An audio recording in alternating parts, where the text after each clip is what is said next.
ওই যে সেথায় দক্ষিণেতে বড় বড় গাছ, সেই গাছেরই উপরে আছে বিরাট এক ফাঁকে। আয়ুষ্কান্ত যদি তুমি বাড়িয়ে দাও নিচে, উঠে আসবে সবার প্রিয় বিঘ্নহর্তা নিজে। আপনারা শুনছেন অরিস টেলস। আজ আমরা আবারও হাজির হয়েছি এক নতুন গল্প সঙ্গে নিয়ে। আমাদের আজকের নিবেদন লেখক শুভদীপ বিষয়ের কলমে ইদারা রহস্য। আপনি কি করলেন বলুন তো ঝন্টু বাবু? ফট করে ওকে সব কথা বলে দিলেন। দূর আপনি ডিটেকটিভ না ছাই? আরে আপনাকে কে বললো আমি ডিটেকটিভ? আমি তো সেই আলিবাবা 40 চোরের এক বিখ্যাত ডাকাত হরি ঝন্টু সর্দারের বংশধর। ঝন্টু বাবু, আমি কিন্তু এই সময় ইয়ার্কি একদম সহ্য করতে পারছি না। একেতে ভর দুপুর বেলা মনে হচ্ছে আজ তাপমাত্রা হাফ সেঞ্চুরি তো করেছে, তার উপরে আবার আমাকে এই জঙ্গলে নিয়ে এলেন আপনি। গৌরববাবু কিছু মনে না করলে একটা কথা বলতে পারি? হ্যাঁ, নিঃসংকোচে বলুন। আমার মনে হয় আপনার তাপমাত্রা সম্বন্ধে কোনো জ্ঞান নেই। আজ তাপমাত্রা 30-এর উপর তো হবেই না, আর আপনি দুপুরের কথা বলছেন। আর এই বসন্তের দুপুরের এত সুন্দর আবহাওয়া আপনি কোথায় পাবেন বলুন তো? আপনার ঘাম তো ঝরবেই। মাত্র 22 বছর বয়সে আপনার ওজন যদি সেঞ্চুরি করে, তাহলে 3 মিনিট চলে ঘাম দেওয়াটা খুবই স্বাভাবিক। তা আপনি এখানে থাকুন আর মরু প্রদেশে থাকুন, ঘটনাটা কিন্তু একই ঘটবে। হ্যাঁ, ঝন্টু ডিটেকটিভের নাম আজকাল বেশ ভালোই হয়েছে।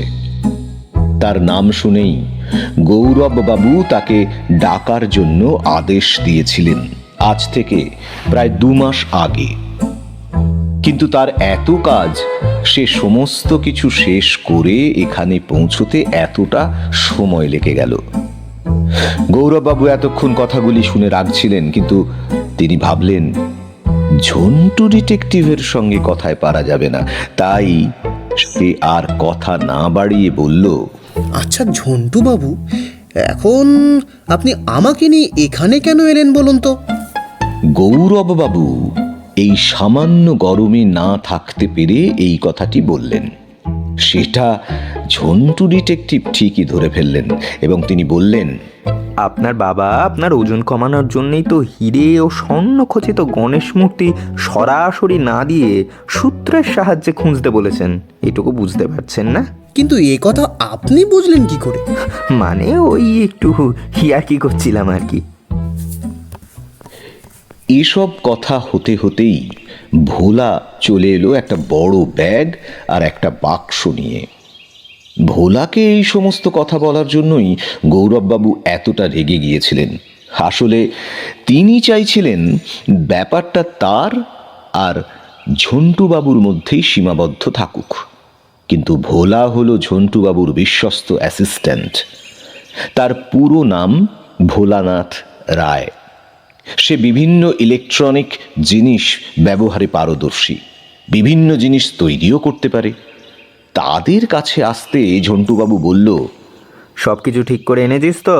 কোনো চিন্তা নেই, সব আছে। এই বলে সে ব্যাগটা নিজের পিঠে ঝুলিয়ে নিল এবং চলতে শুরু করল। ভোলা ঝন্টুর খুব বিশ্বস্ত। আসলে ছোটবেলায় ওরা দুজনে বন্ধুই ছিল, কিন্তু ঝন্টু ভোলার থেকে 4-5 বছরের বড়। ঝন্টুদের গ্রামে ভোলার মামার বাড়ি ছিল। ছোটবেলায় গ্রীষ্মের ছুটিতে ভোলা যখন এসেছিল একবার, তখনই ঝন্টুর সাথে ওর খুব ভালো বন্ধুত্ব হয়ে যায়। তখন তারা ছোটবেলায় একসাথে মাছ ধরেছে, কুল গাছ থেকে কুল পেড়ে খেয়েছে, লোকের বাড়ির পাঁচিল টপকে আম পেড়ে খেয়েছে, আরো কত কি যে দুষ্টুমি করেছে তার কোনো ইয়ত্তা নেই। আর তারপর যখন ভোলার বাবা মারা যায়, তখন ভোলা কাজের সন্ধানে চারিদিকে ঘুরছিল। আর ঝন্টুর তখন বেশ নাম ডাক হয়েছে, তো ঝন্টু ভোলাকে নিজের অ্যাসিস্ট্যান্ট হিসেবে রেখে নিয়েছিল তখন। ভোলা সত্যিই খুব বিশ্বস্ত। আসলে ছোট থেকে গরিব পরিবারে বড় হওয়া সত্ত্বেও ওর মানসিকতা ওর যে সত্যি কথা বলার একটা প্রবণতা, সেটা দেখে ঝন্টু খুবই প্রভাবিত হয়। ওর মধ্যে যে সততা রয়েছে সেটা সত্যিই ওকে দেখলেই বোঝা যায়। আগে একবার এরকম হয়েছিল যে ভোলার কিছু কাজে ওর সততার উপর সন্দেহ হয়েছিল অনেকের, কিন্তু সেই কঠিন সময়ে ঝন্টু কিন্তু একবারও ভোলার দিকে আঙুল তুলে দেখায়নি। ঝন্টু তখনও ভোলার সাথে ছিল এবং ওর ওই বিশ্বাস, ওই ছোটবেলা থেকে হওয়া ওই বন্ধুত্বের দাম সে খুব ভালোভাবে বহন করেছে। গৌরববাবু ভোলাকে বললেন, এই কথাটা যেন কেউ জানতে না পারে, এটা আমাদের তিনজন ছাড়া আর কেউ যেন টের না পায়। আরে আপনি কোনো চিন্তা করবেন না, আমি ভোলার সমস্ত দায়িত্ব নিলাম। ও কাউকে কিচ্ছু বলবে না, আপনি এ ব্যাপারে নিশ্চিন্ত থাকতে পারেন। ঝন্টুবাবু এবার চলতে শুরু করলেন। বাকি দুজনও সঙ্গে সঙ্গে পিছন ধরে যেতে থাকলেন। জঙ্গলের পথে তিনজনেই চলছেন। ধীরে ধীরে তারা গভীর জঙ্গলের দিকে এগিয়ে গেলেন। প্রায় 1 ঘন্টা চলার পর হঠাৎ একটা গাছের তলায় গৌরববাবু বসে পড়লেন।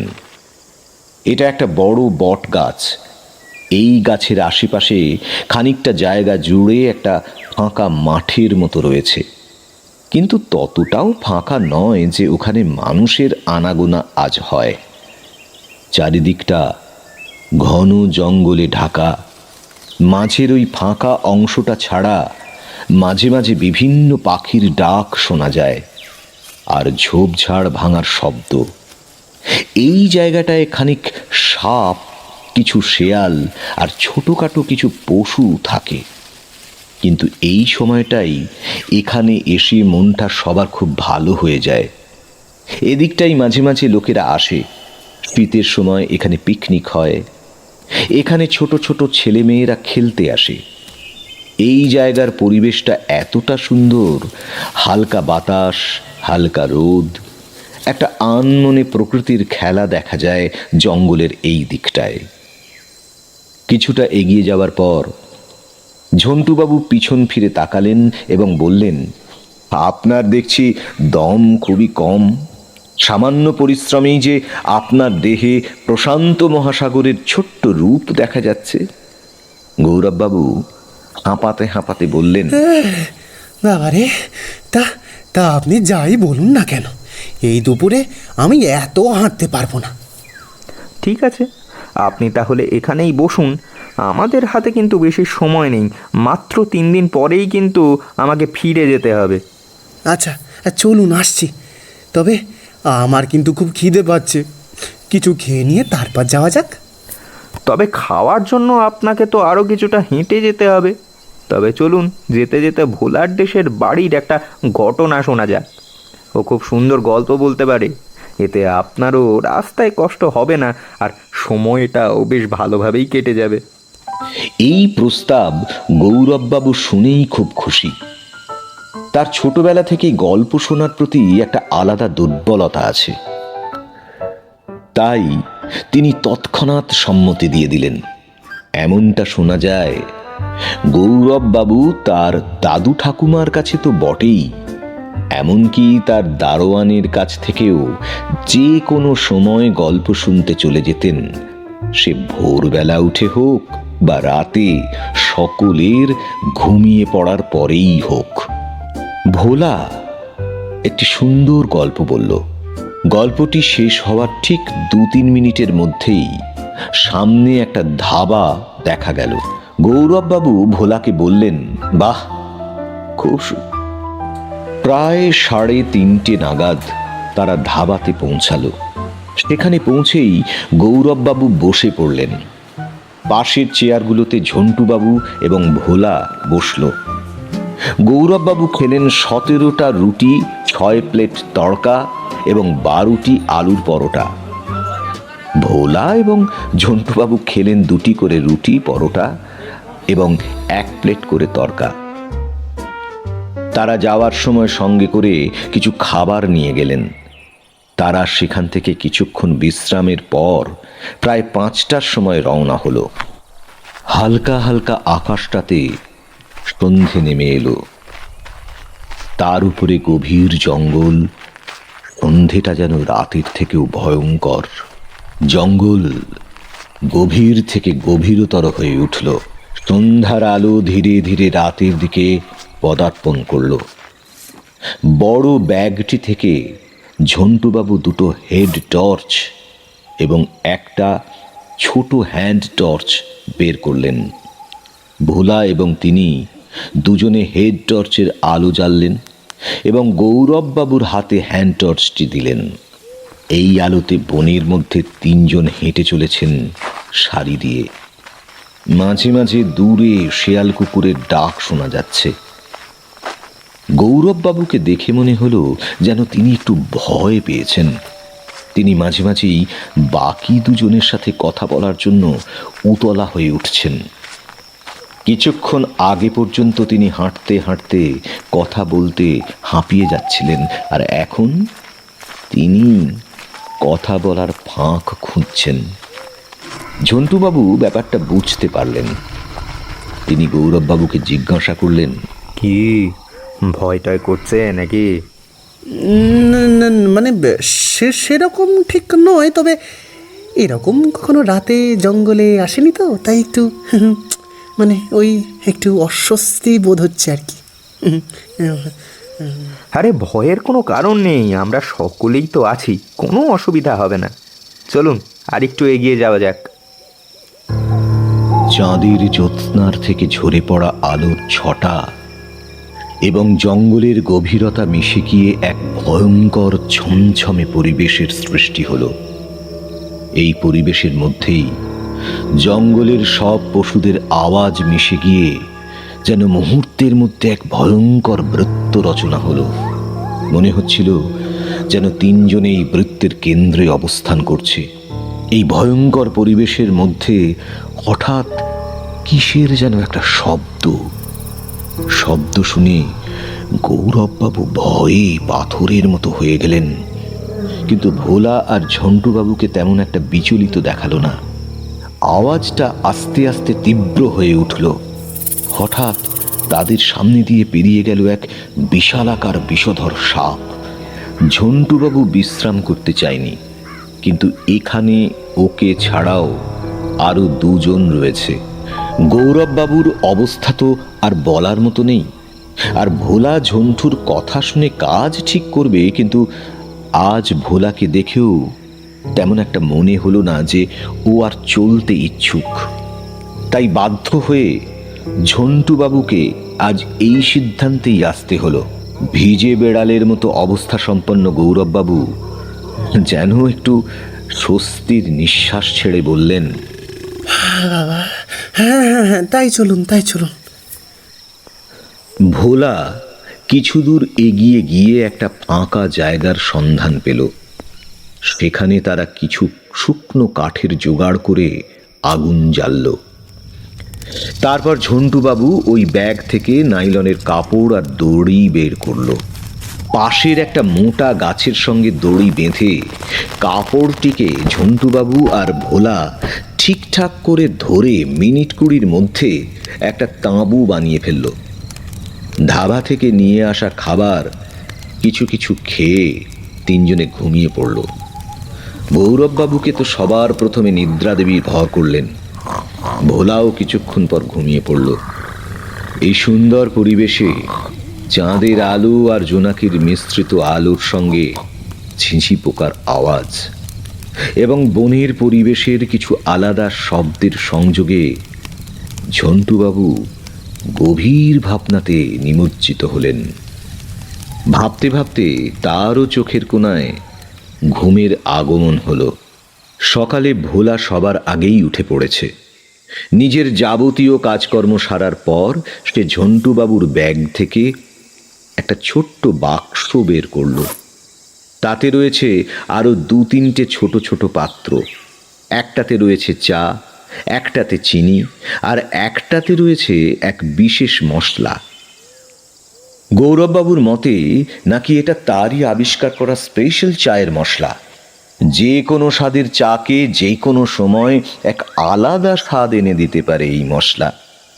রাতের বেঁচে যাওয়া আগুনের সাহায্যে সেখানে ভোলা সুস্বাদু চা বানিয়ে ফেলল। ভোলা নিজের চা পান করল। ততক্ষণে ঝন্টুবাবু উঠে গেছেন। তিনি আবার প্রথমেই চা পান করেন। তারপরই তিনি দিনের শুরু করেন। সব শেষে গৌরববাবুকে অনেক কষ্ট করে ডেকে তোলা হলো এবং তিনিও যথারীতি চা পান করলেন। রাতে খাবার পর যে কটা রুটি বেঁচে ছিল এই সবগুলি গৌরববাবুই খেলেন। তিনি অবশ্য বাকিদেরকে ভাগ দেবার প্রস্তাবটা রেখেছিলেন, কিন্তু তখন অন্যরা আর ওখান থেকে ভাগ নিতে সম্মত হয়নি। তিনি খাওয়া শেষ করার আগেই ভোলা তাঁবুর অবশিষ্ট কাপড় এবং দড়ি যথারীতি ব্যাগের মধ্যে রাখল। এবার তারা আবার চলতে শুরু করলো জঙ্গলের পশ্চিম প্রান্তে, সূর্যের দিকে পিছন ফিরিয়ে। চলতে চলতে এই সকালেই ভোলা আর ঝন্টুবাবু দুজনই আবার তাদের হেড টর্চগুলি মাথায় পড়লেন। গৌরববাবুকেও তার হাতে হ্যান্ড টর্চটি ধরে রাখতে বললেন।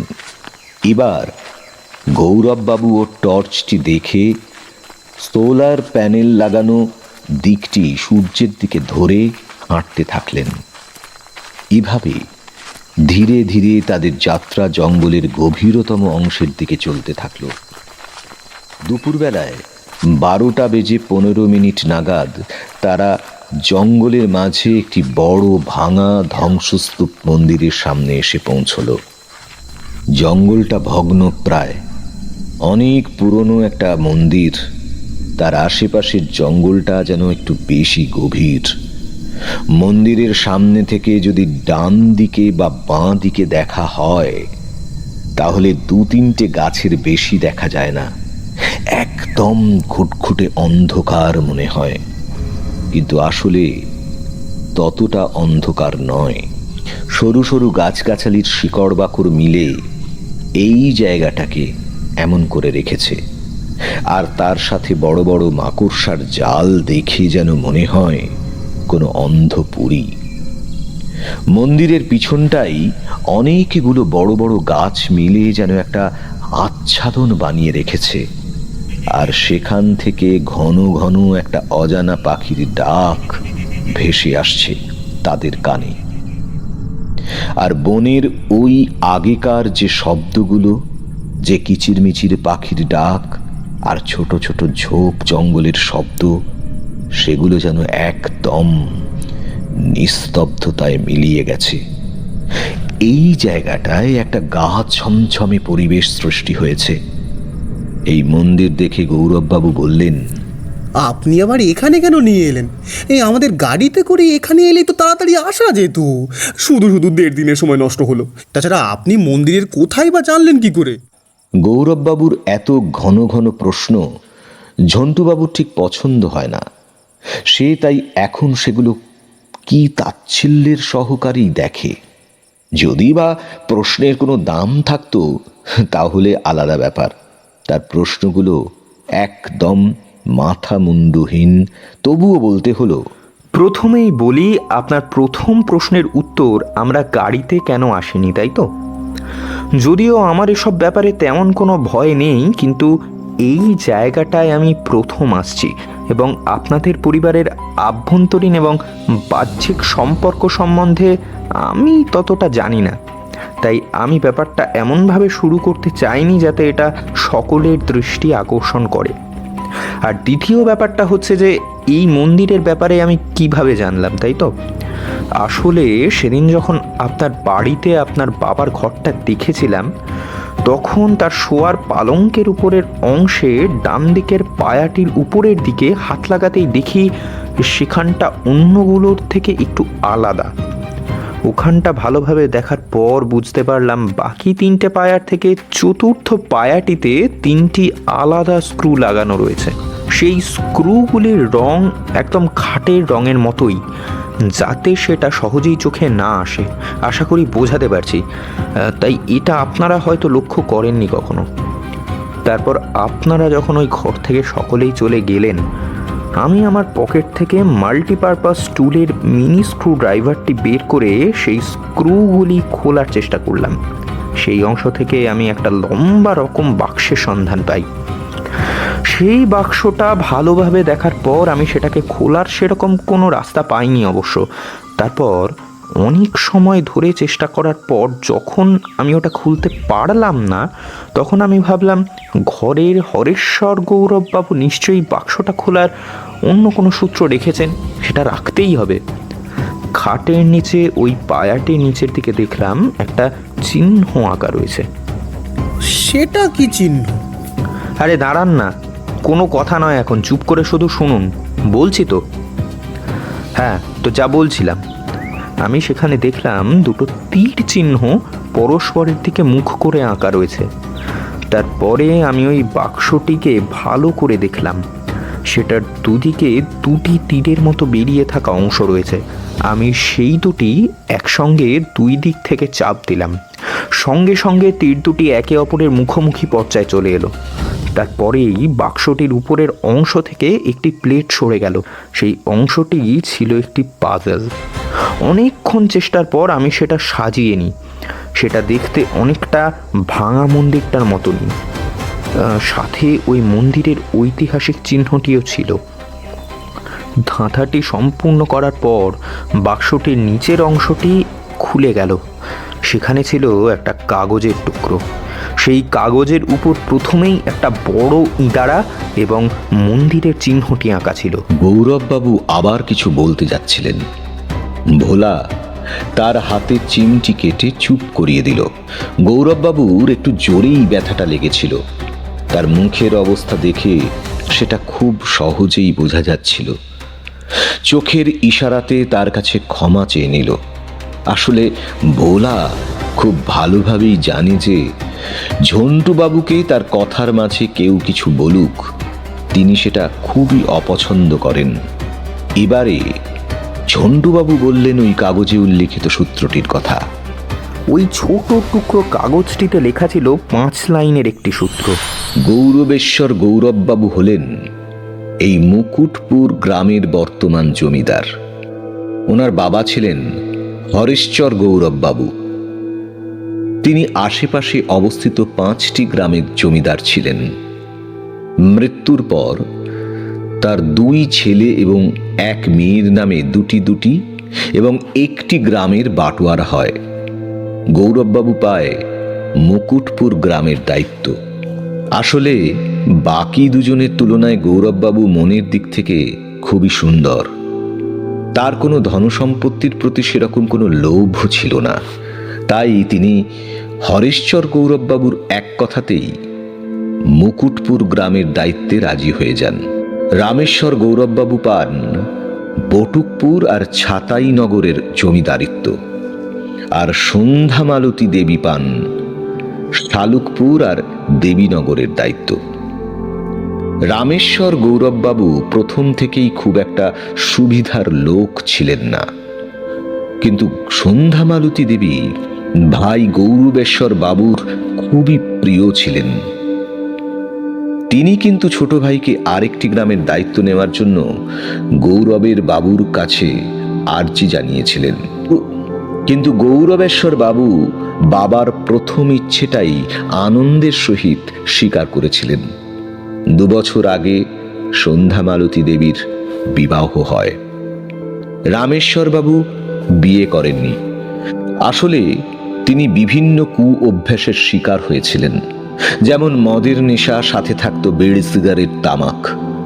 তার সাঙ্গপাঙ্গরা ঠিক একই রকমের অবতার চরিত্র ছিলেন, তাই তার জন্য কখনোই সেরকম কোনো সম্বন্ধ আসেনি। আগে শোনা যেত গৌরবেশ্বর বাবু প্রচুর ধনসম্পদের মালিক ছিলেন। তার খুবই প্রিয় বন্ধু ছিলেন বিখ্যাত বণিক সম্প্রদায়ের প্রধান গৌড়েশ্বর প্রধান। গৌড়েশ্বর প্রধান মাঝে মাঝে আসতেন হরেশ্বর বাবুর সাথে দেখা করতে। তিনি প্রতিবার এলেই অঢেল সম্পত্তির উপহার আনতেন তার প্রিয় মিত্রের জন্য। যদিও হরেশ্বর বাবু তার অধিকাংশই 5টি গ্রামের বিভিন্ন উন্নতি কার্যে ব্যবহার করে দিয়েছিলেন।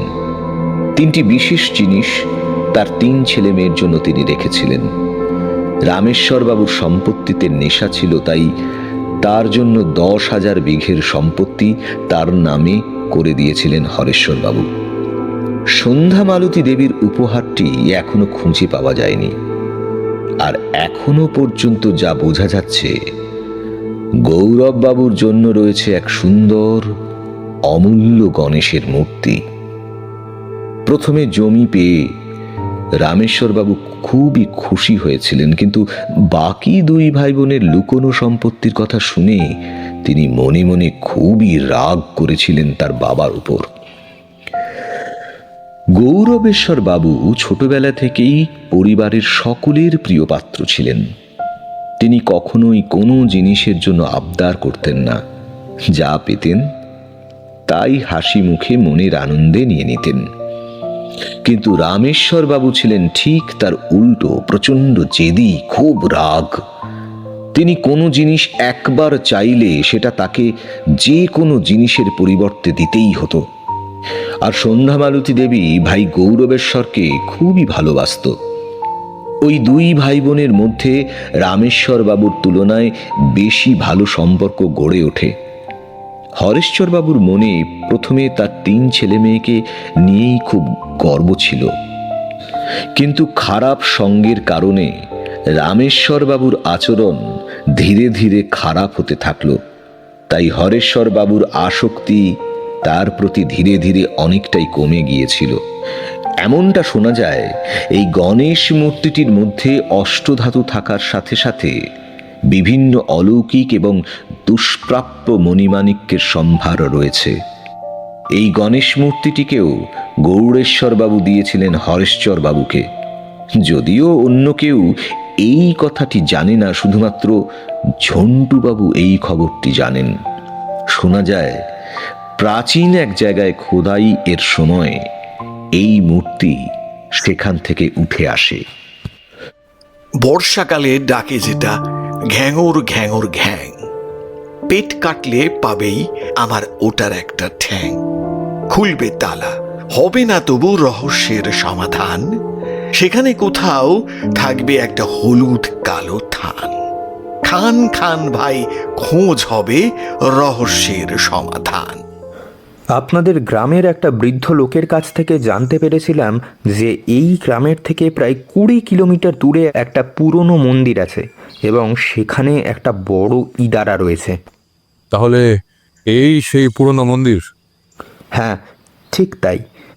তাহলে আমরা এখন এই মন্দিরে ঢুকবো নাকি? হ্যাঁ, ঝন্টুবাবু কিছু বলবার আগেই গৌরববাবুর পেট থেকে গুড়ু গুড়ু শব্দ হতে লাগলো। তখন ঝন্টুবাবু ভোলাকে বললেন একটা বিস্কুটের প্যাকেট বের করে গৌরববাবুকে দিতে। মাত্র একটা প্যাকেট শুনে গৌরববাবুর মুখটা বড় চাল কুমড়োর মতো হয়ে গেল। তার মুখের আকৃতি দেখে ঝন্টুবাবু বললেন, গৌরববাবু, আপাতত এটা দিয়েই চালাতে হবে। এটা খেয়ে জল খান, তাহলেই পেটটা শান্ত থাকবে। ঝন্টুবাবু এবং ভোলা দুজনেই এক প্যাকেট বিস্কুটের অর্ধেকটা খেয়ে নিল। তারপর তারা ওই মন্দিরের ভেতর প্রবেশ করল। এই দুপুরবেলাতেই যেন মন্দিরের মধ্যে সন্ধ্যা নেমে এসেছে। ঝন্টুবাবু টর্চ জ্বালিয়ে মন্দিরের অন্দরের দিকে ঢুকতে থাকলেন। বাকি দুজন তার পিছু নিল। মন্দিরের ভিতরের দিকে কোনো কোনো স্থানে ছাদের ভেঙে যাওয়া অংশ দিয়ে সরু সরু আলোর রেখা দেখা যাচ্ছিল। এর মধ্যেই দেখা গেল মন্দিরের ভিতরে 2 দিকে বিভিন্ন ধরনের মূর্তি। এরপরে এলো সেই বিখ্যাত মা সিংহবাহিনী মূর্তি রাখার বেদি। শোনা যায়, পুরোহিতের বড় কোনো ভুলের জন্য মা নাকি এই স্থান ত্যাগ করেছেন। হঠাৎ একদিন সকালবেলা পুজো দিতে এসে সবাই দেখে মা তার আগের জায়গায় নেই। সেই পবিত্র স্থানের পিছনে রয়েছে তলোয়ার হাতে থাকা একটি মূর্তি। 3 জনে ওই মূর্তির কাছে গেলেন এবং মূর্তিটিকে ভালো করে দেখতে লাগলেন। গৌরববাবু কৌতূহলবশত হাত দিয়ে সেই তলোয়ার ধরতেই হঠাৎ সেটা উপরের দিকে উঠে এলো এবং ধীরে ধীরে মায়ের বেদিটা খুলে গেল। ধীরে ধীরে ওই অংশ থেকে সেই সিংহবাহিনীর বিখ্যাত মূর্তি ভূগর্ভ থেকে উঠে এলো। আশেপাশে যেন এক অপরূপ পরিবেশ সৃষ্টি হলো। হঠাৎ করে সমস্ত ঘণ্টা বাজতে শুরু করলো এবং মন্দিরের ভেতরে এক সুন্দর গন্ধের প্রবাহ বয়ে এলো, যেন এক দৈবিক প্রকৃতির সৃষ্টি সূচনার সাক্ষী হলো এই তিনজন। এই দৃশ্য দেখে তিনজনেই কেমন যেন একটা ভ্যাবাচাকা হয়ে গেলেন। সেই মূর্তির যেমন সৌন্দর্য সেরকম তেজ। মনেই হচ্ছে না যেন এত পুরনো মূর্তি এতদিন পরিষ্কার না করাতেও এত চকচক করছে। দেখে যেন তাদের পরম আনন্দের প্রাপ্তি হলো। সেই মূর্তিটি ভালোভাবে নিরীক্ষণ করার সময় গৌরববাবু মূর্তিটির পায়ের ফাঁকে একটি কাগজের টুকরো দেখতে পেলেন। তিনি সেই দিকে আঙুল বাড়িয়ে ঝন্টুবাবুকে ইশারা করলেন। ঝন্টুবাবু সেখান থেকে ধীরে ধীরে কাগজটি উদ্ধার করলেন এবং সেটা তিনি পড়তে শুরু করলেন। এটা মন্দিরের পুরানো প্রধান শ্রী বটুকানন্দ পুরোহিতের একটি চিঠি। তাতে লেখা ছিল, আমি শ্রী বটুকনন্দ পুরোহিত। মা আমাকে একদিন রাত্রে স্বপ্নাদেশ দেন যে তিনি এই মন্দিরে অসুরক্ষিত, তাই তিনি তাকে লোকানোর জন্য এই বন্দোবস্ত করে যেতে আদেশ দেন, যাতে ভবিষ্যতে কোনো সৎ নিষ্ঠাবান পবিত্র মানুষ যদি এই মূর্তিটির খোঁজ পায় তবে সেই মূর্তিটি সেখানে পুনঃপ্রতিষ্ঠা করে আবার এই মন্দিরে পুজোর ব্যবস্থা করবেন।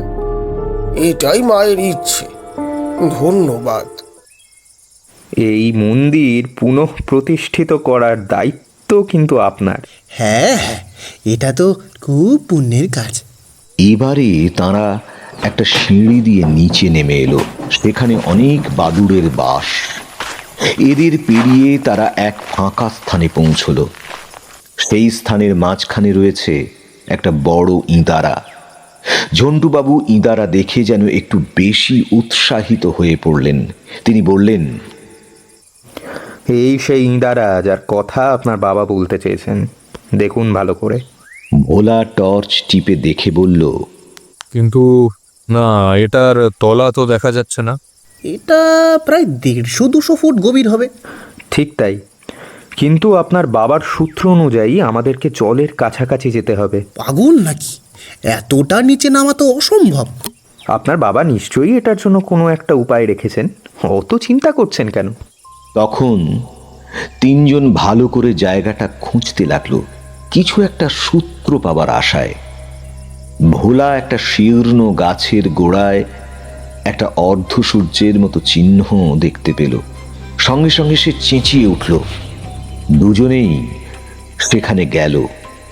ঝন্টুবাবু সেই সূত্রের কাগজটি খুলে দেখেন যে সেখানেও মাঝ বরাবর উপরের দিকে একই রকম একটা চিহ্ন আঁকা আছে।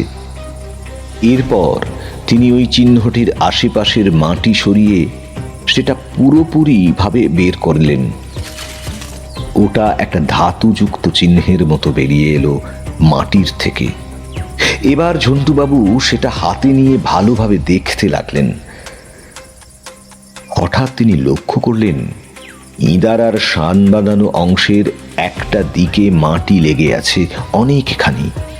সেই মাটি সরাতেই সেখান থেকে একটা কঙ্কালের মাথা দেখা গেল। সেটা দেখে ভোলা এবং গৌরববাবু ভয়ে দুপা পিছিয়ে গেলেন। ঝন্টুবাবু কিন্তু এক পাও নড়লেন না। তিনি ভালো করে খুলিটি দেখে সেটা হাত দিয়ে বের করে আনলেন এবং দূরে ছুঁড়ে ফেলে দিলেন। তার পিছনেই রয়েছে একটি হাতের চিহ্ন। সেই চিহ্নে ঝন্টুবাবু নিজের হাত রাখলেন, কিন্তু কিছুই হলো না। এবার তিনি গৌরববাবুকে ওই চিহ্নের নিজের হাত রাখতে বললেন। গৌরববাবু মনে সংকোচ নিয়ে এগিয়ে এসে হাতটি ওই চিহ্নের সাথে রাখলেন। আর তখনই হঠাৎ তার পাশের একটা বর্গাকার অংশ পিছনের দিকে সরে গিয়ে একটা অর্ধসূর্যের ছাঁচ বেরিয়ে এলো। এবার ঝন্টুবাবু আগে উদ্ধার করা সূর্যের চিহ্নটি ওই ছাপটিতে বসালেন। সঙ্গে সঙ্গে ওর উপর থেকে নিচ পর্যন্ত একটা পেঁচানো সিঁড়ির আবির্ভাব হলো। এই সিঁড়ি দেখে কিন্তু খুব একটা মজবুত বলে মনে হলো না, এবং তা হস্তিসম গৌরববাবুর ওজন বহন করতে পারবে কিনা তাতে খুব সন্দেহ রয়েছে। তখন ঝন্টুবাবু গৌরববাবুকে বললেন, আপনি বরং এখানেই থাকুন, আপনার সঙ্গে ভোলা এখানেই অপেক্ষা করুক। এখান থেকে আমি একাই নিচে যাচ্ছি। ভোলা এই প্রস্তাব প্রথমে মেনে নিতে চাইল না, তবে ঝন্টুবাবু ধমকের সঙ্গে একটু বুঝিয়ে বলতে ভোলা মানতে বাধ্য হলো। এইবার তিনি ব্যাগে কিছু শুকনো খাবার, 2টি টর্চ, একটা ছোট ট্রিপল, আরও কিছু অপ্রয়োজনীয় জিনিস নিয়ে বাক্স থেকে 2টি পিস্তল বের করে ভোলাকে একটা দিলেন এবং নিজে একটা নিজের কাছে রাখলেন। যাওয়ার সময় বলে গেলেন, যদি কোনো বিপদ হয় তাহলে তারা যেন পরপর 2বার পিস্তল চালায়, এবং তিনি নিজেও এরকমই করবেন বলে সিঁড়ি দিয়ে নিচে নামতে শুরু করলেন ঝন্টুবাবু। কিছুক্ষণ পর তিনি আবার উপরে ফিরে এলেন। তাকে দেখে ভোলা জিজ্ঞেস করল, কি হলো, ফিরে এলে যে? এখন বাজে রাত্রি 8টা। এখন ওখানে নেমে সেরকম কোনো লাভ হবে না। কাল ভোর ভোর আমি বেরিয়ে পড়ব। এখন বরং বিশ্রাম করা যাক। তখনই টেন্টের মধ্যে ঘুমিয়ে পড়েছেন গৌরববাবু। এরপর ভোলা এবং ঝন্টুবাবু দুজনেই টেন্টের ভিতর গিয়ে শুয়ে পড়লেন। পরের দিন ভোর প্রায় 4:30 সময় ঝন্টুবাবু ভোলাকে বলে দিয়ে ইদারার মধ্যে চলে গেলেন। প্রায় 100টি ধাপ নামার পর তিনি ইদারার গায়ে একটা চৌকাকার ফাঁকা অংশ দেখতে পেলেন। তিনি সেখানটাতে নামলেন এবং সামনের দিকে কিছুটা এগিয়ে গেলেন। হঠাৎ তিনি একটা আলো দেখতে পেলেন। কিছুটা এগিয়ে গিয়ে লক্ষ্য করলেন যেন সেখানে ভোরের আলো ফুটেছে। এখানে তিনি প্রতিটি দেয়ালে দেখতে পেলেন বড় বড় ব্যাঙ আঁকা রয়েছে। চারিদিকে ভালোভাবে নিরীক্ষণ করার পর তিনি লক্ষ্য করলেন একটা বেদি এক কোণে করা রয়েছে, তার পিছনে রয়েছে একটা বাক্স। তিনি সাবধানে সেদিকেই এগোলেন। কয়েক পা যেতেই তার পিছন থেকে একটা ধারালো তীর দ্রুত গতিতে মাথার পাশ দিয়ে বেরিয়ে গেল। ঝন্টুবাবু ভাগ্যবান ছিলেন, তাই তীরটি তার কান ঘেঁষে বেরিয়ে গেল। এবার তিনি টর্চটা জ্বালালেন এবং দেখলেন যে তিনি একটা বিশাল দাবা বোর্ডের একটা ঘরে দাঁড়িয়ে আছেন। তিনি মনে মনে ভাবলেন যে এখানে প্রতিটা পদক্ষেপ ভালোভাবে ভেবেচিন্তে এগোতে হবে, না হলেই বিপদ। এবার তিনি ভালোভাবে নিজের অবস্থানটা দেখলেন এবং লক্ষ্য করলেন যে দাবা খেলাতে যেই ঘরটিতে ঘোড়া থাকে সেখানেই তিনি দাঁড়িয়ে আছেন। তিনি বুঝতে পারলেন তাকে হয়তো দাবা খেলায় ঘোড়ার মতোই 2.5 ঘর করে এগোতে হবে। সে এইভাবে 2.5 ঘর হিসেবে এগিয়ে যেতে লাগলেন। এরপর সেখানে আর কোনো বাধার সৃষ্টি হলো না। এইভাবে তিনি ওই বেদির কাছে পৌঁছলেন। সেই বেদির ওপর তিনি সাবধানে উঠে দাঁড়ালেন। সঙ্গে সঙ্গে বেদিটি নিচের দিকে নেমে মাটির সাথে মিশে গেল। দাবাবোর্ডটিও মিলিয়ে গেল। এবার তিনি ওই বাক্সটা তুলে নিয়ে আলোর সামনে গেলেন। ওই বাক্সটা একটা ছোটখাটো সিন্দুকের মতো। ঝন্টুবাবু সেটা ভালো করে পর্যবেক্ষণ করতে লাগলেন। একটা কাপড় দিয়ে বাক্সটির গায়ে লেগে থাকা মাটি পরিষ্কার করে তিনি বাক্সটির উপর একটা ব্যাঙের ছবি আঁকা আছে দেখতে পেলেন। সেই বাক্সে কিন্তু কোনো লক দেওয়া ছিল না। হয়তো ঘরের বাবু তার জলহস্তি সমপুত্রের একটু সুবিধা করে দিয়েছিলেন এই অংশে। ওইখান থেকে একটি চাবি পাওয়া গেল। এবার ঝন্টু ডিটেকটিভ চাবি নিয়ে ওটার তালা খুলতে লাগলেন। ওই বাক্স যেখানে রাখা ছিল তার নিচে একটা বাঁধানো বেদি লক্ষ্য করলেন ডিটেকটিভ। বেদিটাতে চাপ দিতেই সেই অংশটা একটি ড্রয়ারের মতো করে যেন ঠিকরে বেরিয়ে এলো। সেটা থেকে একটা বোমা জাতীয় কিছু একটা বের হলো। এবার ঝন্টু ডিটেকটিভ একবার ভাবলেন ছুরি দিয়ে ওটা চেপে দেখবেন যে ভিতরে কি আছে। পরক্ষণেই তিনি ভাবলেন যদি তার কোনো ভুলের জন্য মূর্তি না পাওয়া যায় তবে সেটা খুব একটা ভালো হবে না। এরপর তিনি ওই বোমা সম দেখতে বস্তুটি নিয়ে ওই জায়গা থেকে সাবধানে ইদারার উপরের দিকে উঠে এলেন। উপরে যেই না উঠেছেন অমনি বাকি দুজন পরপর প্রশ্নের বাণ ছুটতে থাকলো ঝন্টুবাবুর দিকে। ঝন্টুবাবু কোনো কথা না বলে ওই বড় বোমাটিতে আগুন জ্বালিয়ে 10 হাত মতো দূরে রেখে এলেন। ওটা এত জোরে ফাটলে যে তার আওয়াজ যেন স্বর্গ মর্ত পাতাল সব নড়ে গেল। বাকি দুজনে ভয়ে থ।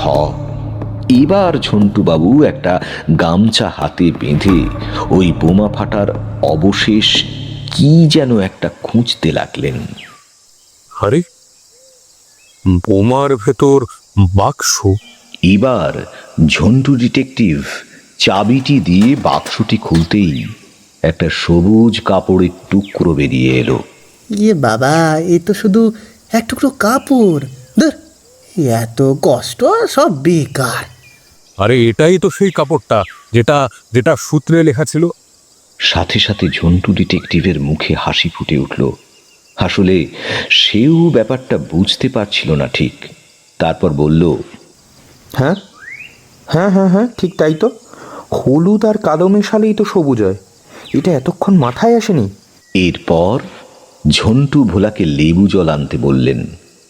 ভোলা শুনেই বলল, সে লেবু আর নেই, সব পেটে।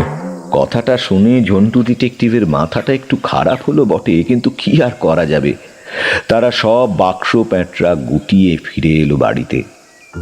বাড়িতে ফিরে আসার পর লেবু দিয়ে তার জল বানিয়ে কাপড়টিতে একটু ছেটাতেই কাপড়ের লেখা ফুটে উঠল। আসলে ওটা লিটমাসের মতো করে বানানো ছিল, তাই লেখা ফুটে উঠেছিল। সেখানে যে সূত্রটা লেখা ছিল সেটা এরকম: ওই যে সেথায় দক্ষিণেতে বড় বড় গাছ, সেই গাছেরই উপরে আছে বিরাট এক ফাঁকি। আয়ুষ্কান্ত যদি তুমি বাড়িয়ে দাও নিচে, উঠে আসবে সবার প্রিয় বিঘ্নহর্তা নিজে। এই সূত্রটা দেখে গৌরববাবু বলে উঠলেন, আরে, এই ছড়াটা তো বাবা ছোটবেলায় বলতো, কিন্তু আমরা তেমন কিছু মনেই করিনি। বাহ, এত কষ্টের পর আপনি বলছেন আপনি সব কিছু আগে থেকেই জানতেন। চলুন আপনার মূর্তিটা বের করি। তবে আপনি একটা বড় চুম্বক নিয়ে আসুন আগে। হ্যাঁ হ্যাঁ, আনছি। বাবার ঘরে একটা বড় চুম্বক রাখা আছে। বাবা বলেছিলেন এটা যত্ন করে রাখতে, পরে কোনো কাজে লাগবে এটা। শুনে ভোলা আর ঝন্টু ডিটেকটিভ ওর মুখের দিকে তাকিয়ে কিছুক্ষণ ভ্যাবলার মতো তাকিয়ে থাকলো। আর কিছু বলতে না পেরে শেষমেশ এটাই বলল, আপনার বাবা আপনাকে তো সবই বলে দিয়ে গিয়েছিলেন গৌরববাবু। আপনাকে কি যে বলবো, মানে সত্যি বলার কিছুই নেই। কথাগুলো যদি একটু মেলাতেন তাহলেই পেয়ে যেতেন।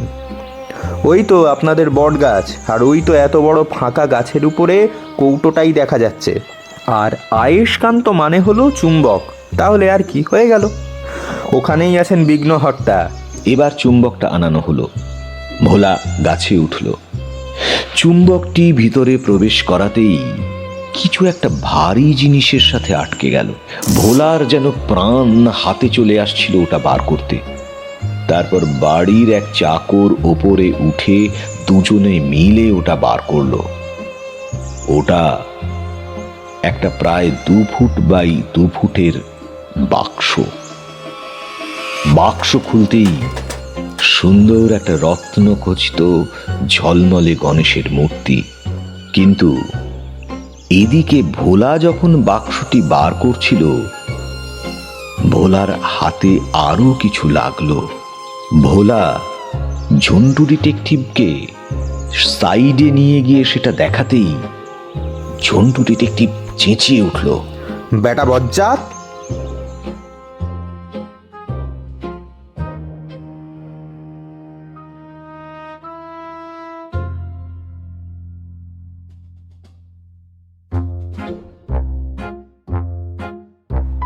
শেষ হলো লেখক শুভদীপ বিষয়ের কলমে ঝন্টু ডিটেকটিভের অ্যাডভেঞ্চার ইদারা রহস্য। আজ গল্প পাঠে ছিল মৃন্ময়, ঝন্টু ডিটেকটিভের চরিত্রে অরিত্র, গৌরববাবুর চরিত্রে অচ্যুতা, ভোলা ঐশিক, হরেশ্বরের চরিত্রে দেব, বটুকানন্দের চরিত্রে Shiv. Thumbnail and poster Arijit Chatterjee, scripting Ankita, শব্দগ্রহণে ছিল অরিত্র এবং তাওসিন, আবহ সৃষ্টি এবং স্পেশাল এফেক্টসে আমি তাওসিন, সমগ্র পরিকল্পনা ও পরিচালনায় অরিত্র। কেমন লাগলো আমাদের আজকের উপস্থাপনা? যাবার আগে কমেন্টে জানিয়ে যেতে ভুলবেন না। যদি আমাদের কাজ আপনাদের ভালো লাগে তাহলে লাইক এবং শেয়ার করে আমাদের অনুপ্রাণিত করুন।